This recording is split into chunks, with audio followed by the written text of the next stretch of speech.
Hello, my name is Steve Peacock and I often use this Cynefin Framework in my training for Agile that I do. Now, Cynefin was designed first of all way back in '99 by a man called Dave Snowden. Now there have been updates to this, but I like the original that comes into this and we'll see how that works. When you're taking a look at this framework, a lot of people can understand it but don't really realize how it can be put into use. So I'm going to show you, I'm going to do it as a way to think of it in a real life environment. Now I want you to put yourself in the shoes of an ambulance driver who has arrived at a scene.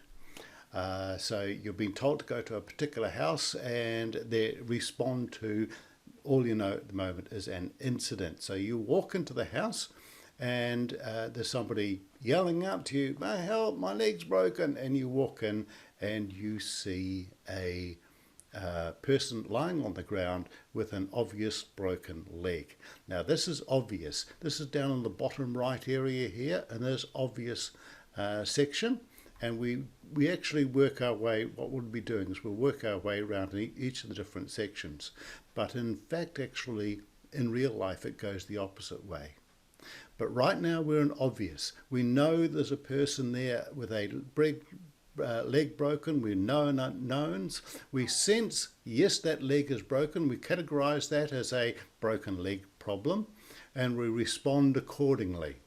Wrap the leg up, set it properly on site if need be, put them on a stretcher and take them to hospital. Okay, so then we come to complicated. Now you walk into the next room and there is a person holding their head going, "Ah," and that's all they're doing. And you don't know what's happening. So there's known unknowns. You know they're in pain, but you don't know why. You sense, you analyze, and you respond in that particular case. You sense, yes, that they are in pain. They will need assistance. You analyze that. What is wrong with that? You realize that they're holding their head immediately. So we know that there's a head problem. We analyze it. We say, is there any blood around? Is there any other obvious reasons for this issue? We start talking to the person, and that once we realize what's happening, it drops into obvious. We can now categorize that and respond. Ah, yes, it's a head problem, and etc. Now, then comes complex. Complex, we've got unknown unknowns.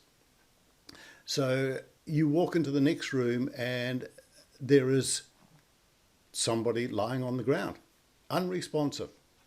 We don't know what's happened. We don't know if they're alive or dead. We don't know anything about that. So the first thing we do is we probe. Then we sense what we're getting from that and respond accordingly. So we probe the person. They're unresponsive.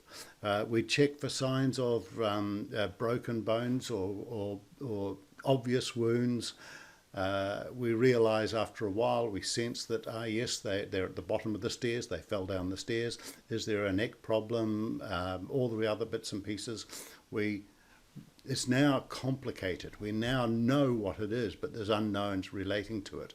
So we don't know if there is a backbone problem, for example, might have broken their back. So we wrap them up accordingly. Now we know. Now we're in an obvious situation. We know exactly what to do in this point. We wrap them up properly. We put them on the stretcher. We take them to hospital. Way to go. That's best practice again. We go to now chaotic on the bottom left. Chaotic is you've arrived at the house, it's the middle of the night, the power has gone down, you have no idea what's happening. There's an unknowable unknowns. You walk in there, you can't see a thing. You switch on your torch, you go from room to room. Now what we're actually doing here is we're acting. First thing we do is we act. It's no use standing outside saying, I don't know what to do, I don't know what to do. We've now got a decision process of how to go about this. We act. we sense and respond. So we walk through, shining our torch around, looking for people. We sense what's happening there. Ah, yes, there's a person on the ground over there. Quickly run over to them and find out what the situation is. They might be unresponsive. So that turns into a complex situation. We now probe, stick our fingers in different areas, feel for blood, all the other bits and pieces that are there. It's now complicated. We now know what the situation is. They're unconscious, and we sense what we need to do there. We work in a way of a complicated. We sense and we analyze. Once we know everything about this person and what their problems are, it's now an obvious situation where it's a best practice of we categorize and respond.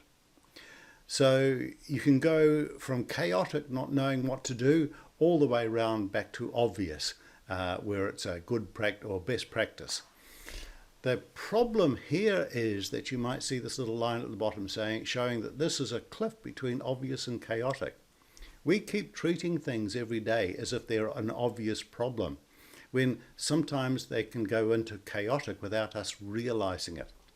So you're at the house, you walk through, there's a person there coming out saying, I'm fine, I just need to get out. So you say, go and wait outside by the ambulance for me while you go start looking at everybody else. 2 steps later, that person falls over, unconscious. That's now suddenly a chaotic situation. You didn't sense what was needed there. It's now in a chaotic. So you go immediately to the person and operate as an act.